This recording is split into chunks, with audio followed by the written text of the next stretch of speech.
안녕하세요. 반갑습니다. 우리는 지난주에 사도행전 10장의 본문으로 말씀을 드렸는데 지난주 목사님께서는 10장을 거의 내용을 얘기를 안 하셨습니다. 그래서 우리 10장과 11장이 이어지는 내용이기 때문에 10장의 내용을 먼저 한번 간단히 말씀드리는 것으로 설교를 시작하고자 합니다. 베드로가 머물렀던 마을은 욥바였는데요. 그 욥바에서 북쪽으로 약 40km 정도 떨어진 곳에 가이사랴라고 하는 도시가 있었습니다. 이 가이사랴는 마태복음 16장에서 베드로가 주는 그리스도이십니다 라고 고백했었던 가이사랴가 아닙니다.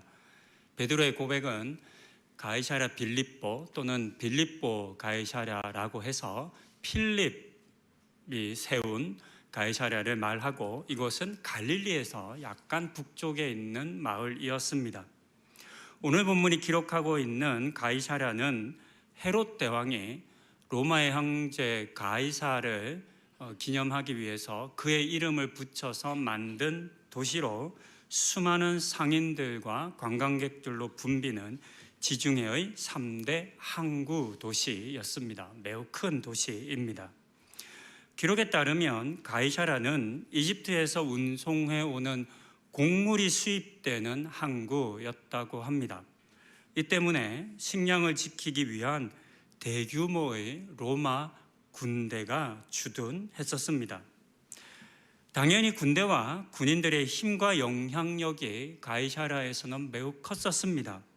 그리고 로마 사람들로 구성되어진 이 군인들과 장교들은 자신들이 가진 권력을 점령지의 백성들에게 함부로 휘둘렀습니다.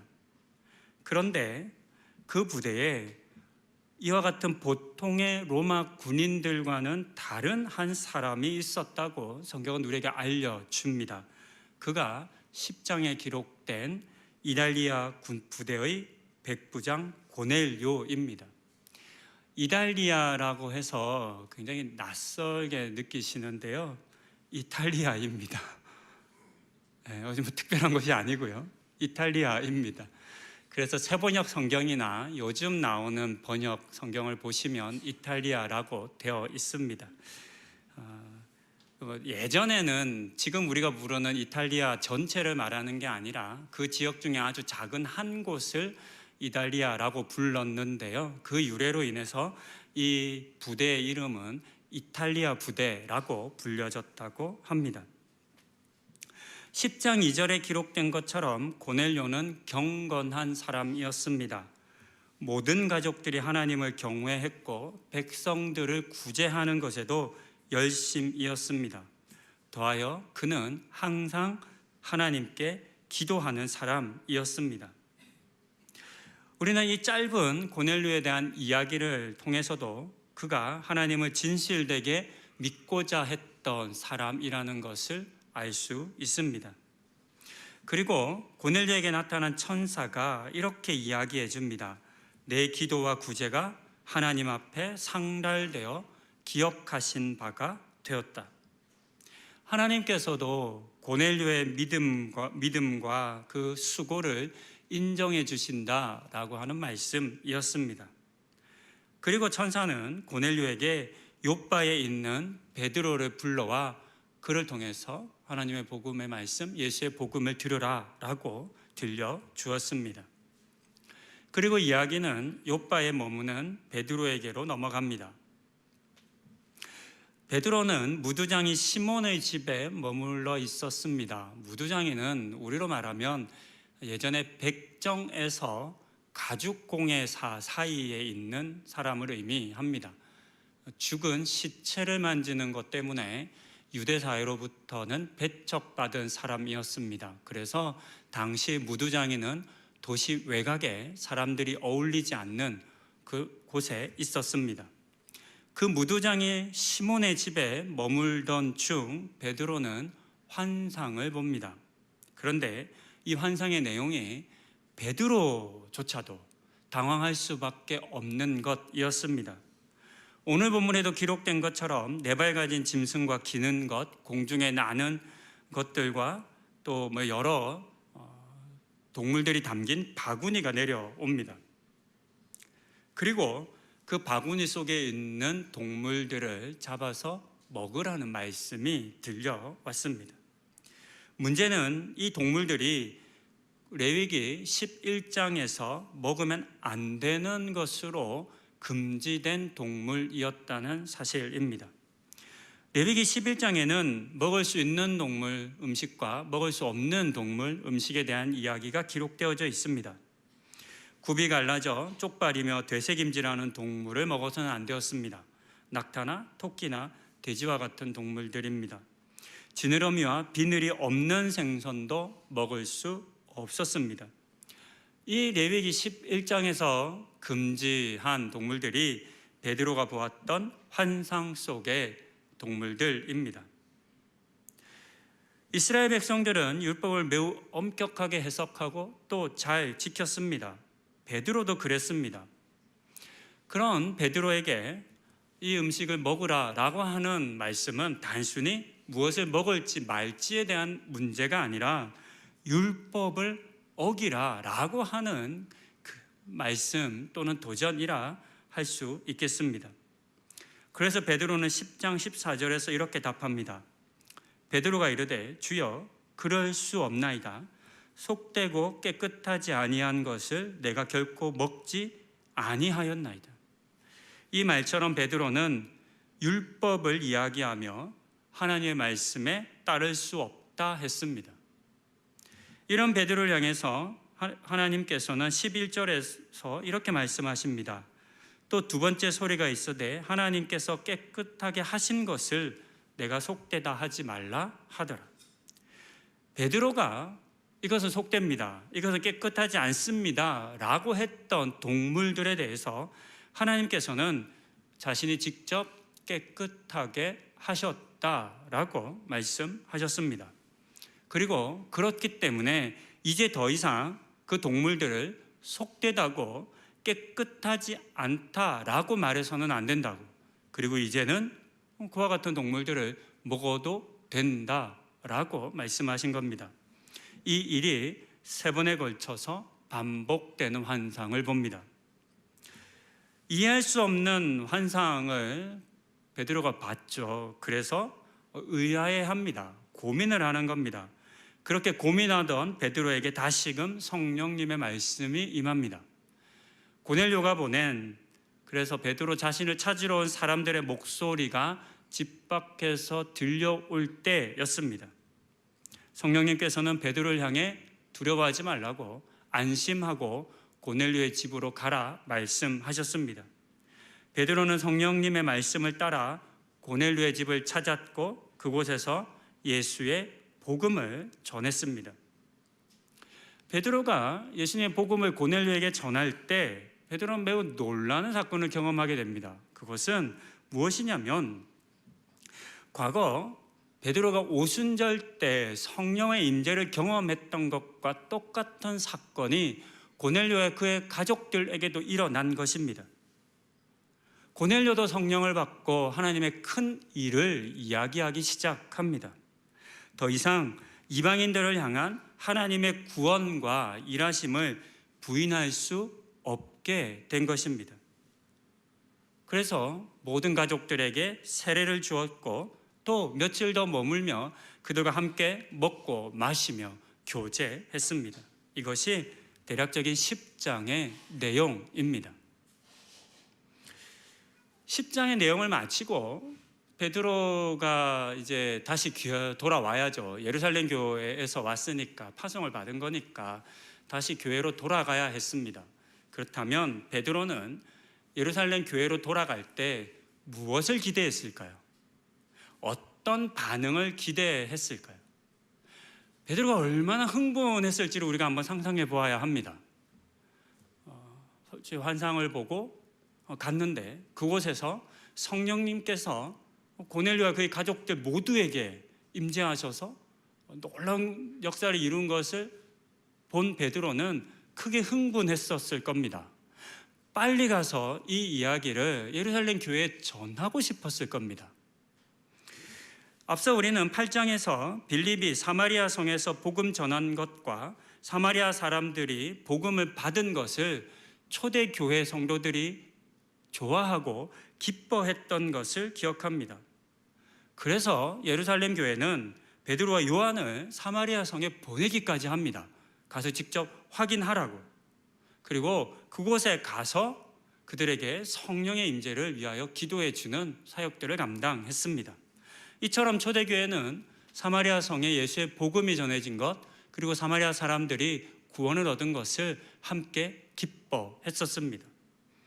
이와 같은 초대교회를 기억한다면 고넬료에게 복음이 전해지고 성령이 임재한 것 또한 마땅히 기뻐해 줄 것이라 기대할 수 있겠습니다. 그런데 오늘 우리가 보았던 사도행전 11장의 내용을 보면 그렇지 않았다라고 들려줍니다. 가이사랴의 고넬료의 집에서 돌아온 베드로를 맞이한 것은 칭찬과 기쁨이 아니라 비난이었습니다. 베드로를 향한 의심이었습니다. 본문에 비난으로 번역된 헬라어 단어의 기본적인 뜻은 분리하다입니다. 구분하다, 분리하다, 그와 나를 다르게 여기다, 이런 뜻입니다. 이 분리라는 의미 속에서 비난하다 그리고 의심하다라고 하는 의미가 파생되었습니다. 그러니 이 단어의 의미는 단순히 뭐 잘못했다, 너 그러면 안 돼 라고 말하는 정도의 수준이 아니라 이미 그와 나를 분리시킨 다음에 난 너와 같지 않아, 넌 나와 같지 않아, 우린 하나일 수 없어 라고 분리한 다음에 그를 비난한 것이라는 것을 알 수 있습니다. 이처럼 스스로를 베드로가 행한 행위와 분리하여서 베드로를 비난하고 의심했던 사람들이 있었습니다. 그들은 스스로를 할례자들이라 부르는 사람들이었습니다. 우리는 이 단어를 통해서 그들이 유대교의 오랜 전통인 할례를 주장하는 사람들이라는 것을 알 수 있습니다. 그런데 여기서 우리가 꼭 생각해야 할 것은 이 사람들은 더 이상 유대교인이 아니었다는 점입니다. 유대교인으로서 할례를 중요하게 여기고 할례를 받아야 한다라고 말하는 것은 이해할 수 있습니다. 유대교인이니까. 하지만 이 사람들은 예수의 복음과 예수의 십자가 구원과 부활을 믿는 사람들이었습니다. 그러니까 그리스도인들입니다. 예수의 십자가와 부활의 사건으로 말미암아 구원받았음을 믿는 사람들이지 할례로 말미암아 구원받은 사람들이 아닌 겁니다.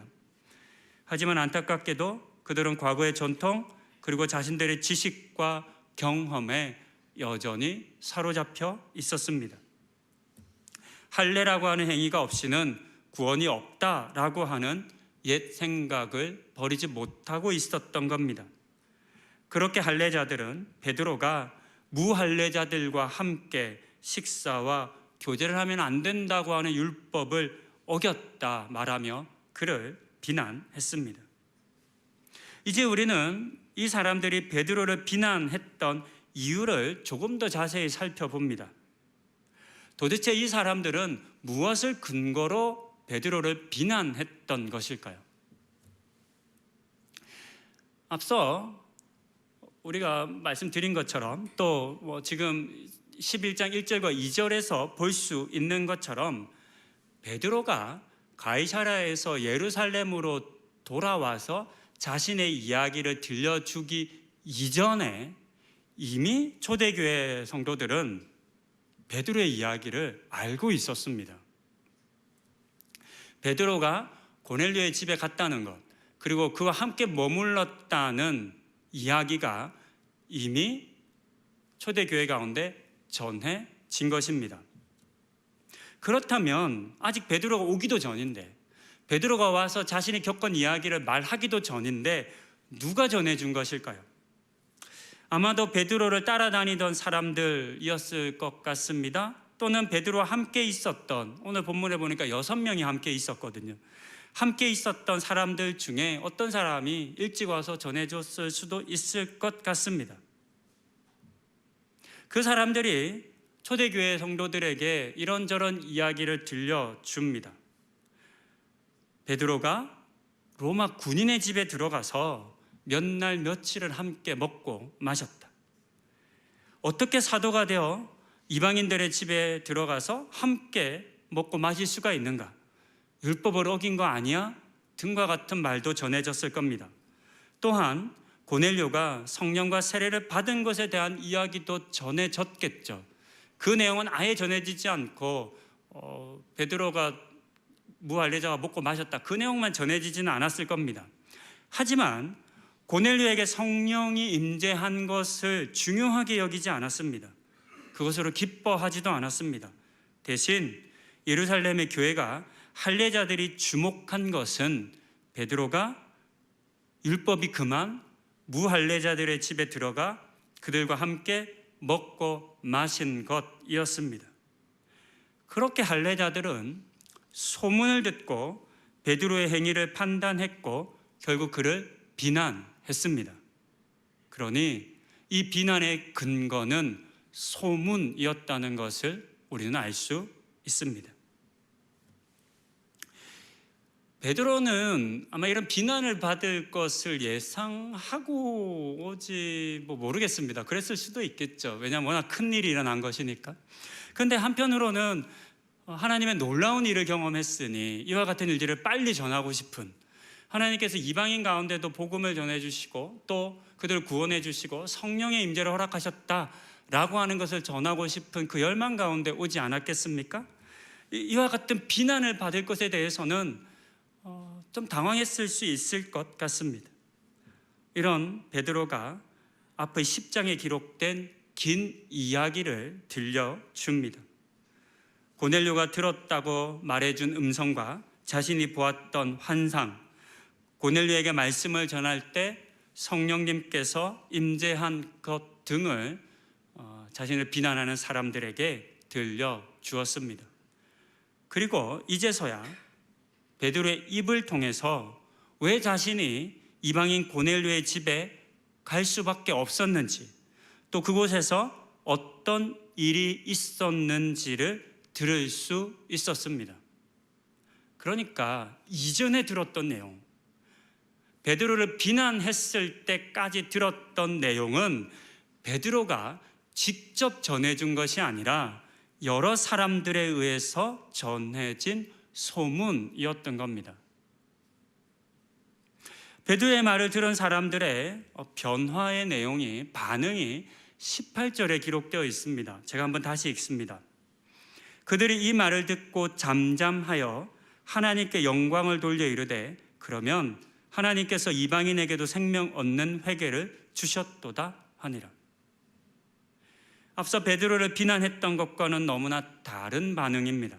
그들은 먼저 잠잠할 수밖에 없었습니다.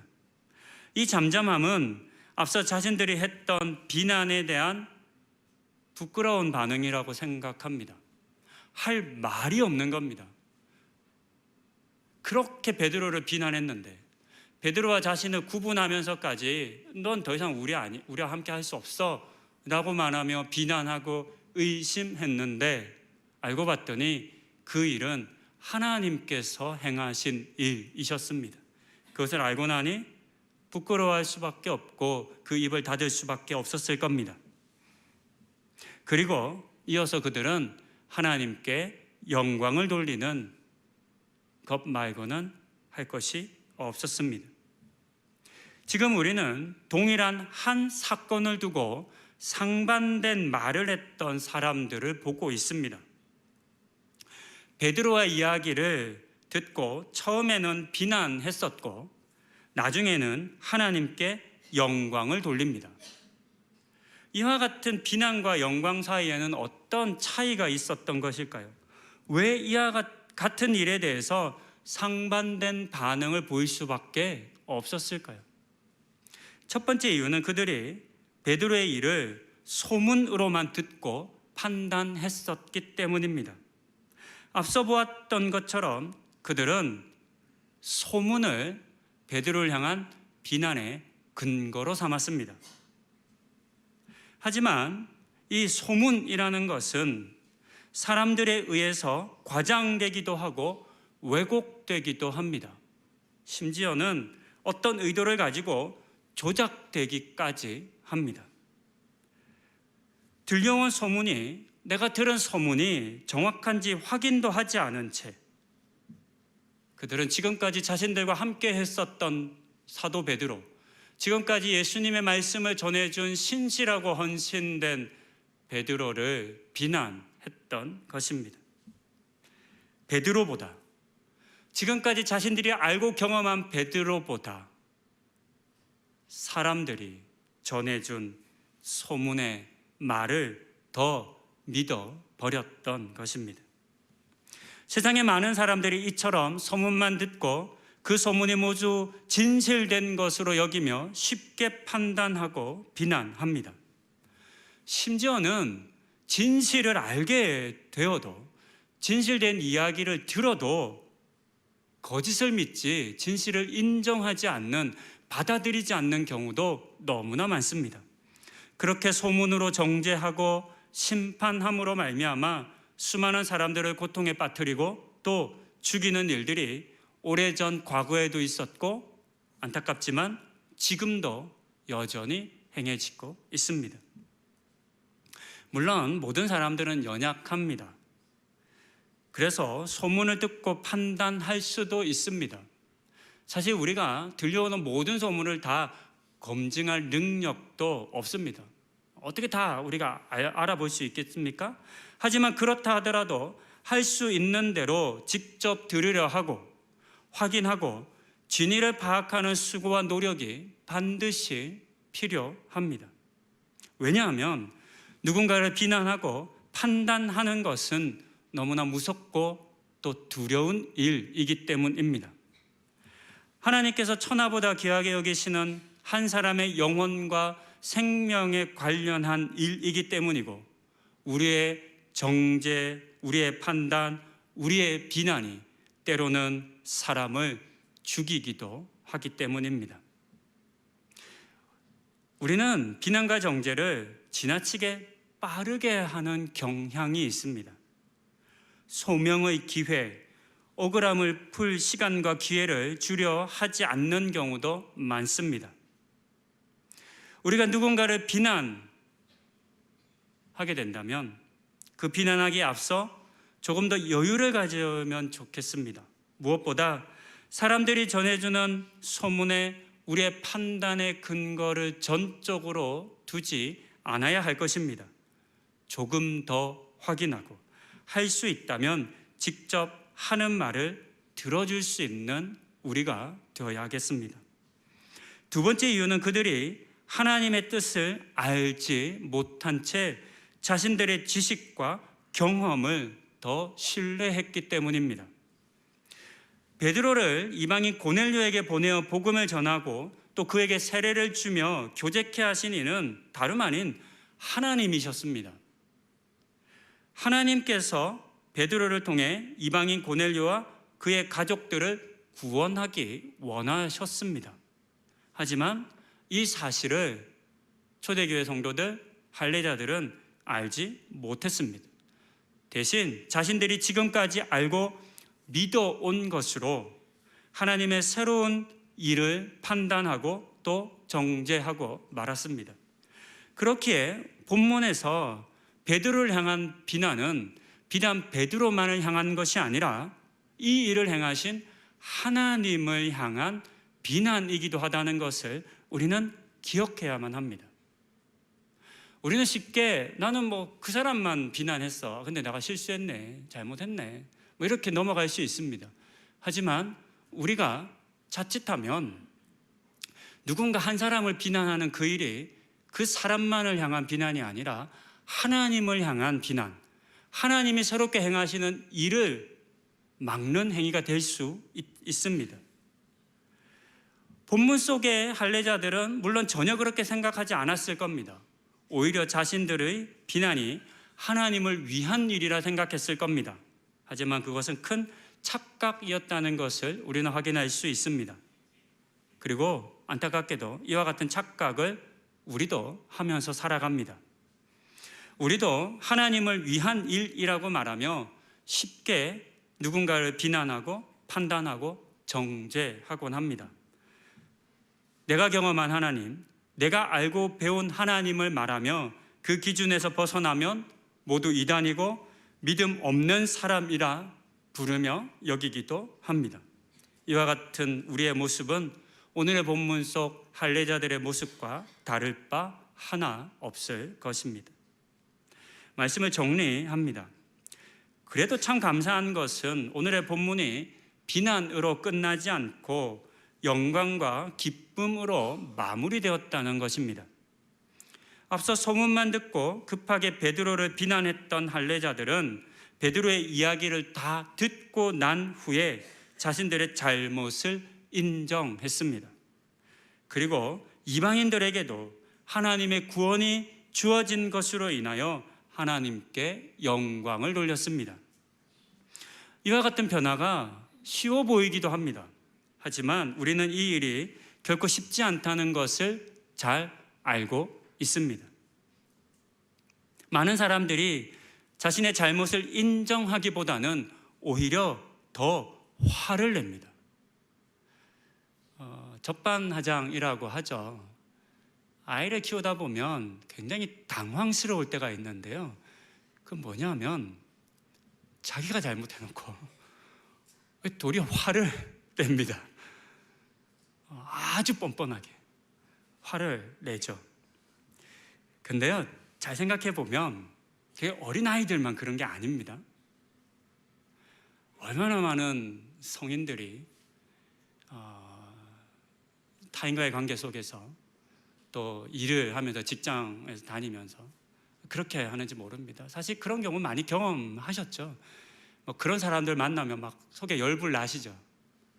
그런데요, 어찌 그들에게만 그런 모습이 있겠습니까? 우리에게도 그와 같은 모습이 있습니다. 오늘의 본문 속 할례자들의 모습을 보며 오늘 나의 모습, 우리의 모습을 한번 점검해 볼 수 있겠습니다. 잘 알지 못하면서 직접 말을 들어보고 사실을 확인하지 않았으면서 소문만 듣고 쉽게 판단하고 정죄하고 비난하지 마십시다. 하나님의 뜻이 나의 생각과 또는 내가 알고 있는 것과 내가 경험한 것과 다르다는 것을, 다를 수 있다는 것을 깨닫지 못한 채 나의 삶을, 나의 경험을 기준 삼아 비난하지 마십시다. 누군가를 비난한다는 것은 사실 매우 두렵고 힘든 일이고 또 조심해야만 하는 일입니다. 그렇기 때문에 혹 누군가를 비난하고 의심하고 그와 나를 구분할 마음이 드신다면 먼저 기도하고 충분히 확인하고 다 알고 난 다음에 비난해도 의심해도 구분해도 결코 늦지 않을 것입니다. 우리는 너무 늦어서 문제가 되는 것이 아니라 너무 우리의 비난과 판단이 빨라서 큰 문제와 어려움을 겪습니다. 세상의 소문에 속아 잘못 판단하고 비난하지 않고 성령의 은혜로 하나님께서 행하시는 새 일들을 분별하며 비난이 아니라 하나님께 영광을 돌리는 삶 살아가시는 우리 성도님들 다 되시기를 권면드립니다. 기도하시겠습니다. 이방인들에게도 복음이 전해지는 이 놀라운 일들이 베드로와 고넬료 사이에서 있었습니다. 성령님께서 각각 그들 가운데 환상을 보여주시며 그들을 만나게 하셨고 그들의 만남 속에 성령을 보내어 주셔서 이방인들 가운데 예수의 성령 임함을 보여주시고 참으로 놀랍고 기쁜 일들을 허락하여 주셨습니다. 하지만 예루살렘의 교회는 이 사건을 비난으로 응답했습니다. 알지 못했기 때문에, 소문만 듣고 판단했기 때문에, 너무 성급하게, 너무 섣부르게 판단했기 때문입니다. 하나님, 이와 같은 초대교회 할례자들의 모습이 우리에게도 있음을 고백합니다. 하나님, 누군가를 비난하는 일은 참 두렵고 떨린 일입니다. 하나님, 먼저 기도하게 하시고 기다리며 사실관계를 파악할 줄 알게 하여 주시고, 무엇보다 성령 하나님께서 행하시는 일을 분별할 수 있는 은혜를 우리에게 허락하여 주시옵소서. 그래서 우리는 비난보다는 하나님께 영광 돌리는 삶 살아갈 수 있도록 은혜 허락하여 주시옵소서. 이 모든 말씀 우리 주 예수 그리스도의 이름으로 기도드립니다. 아멘. 찬송가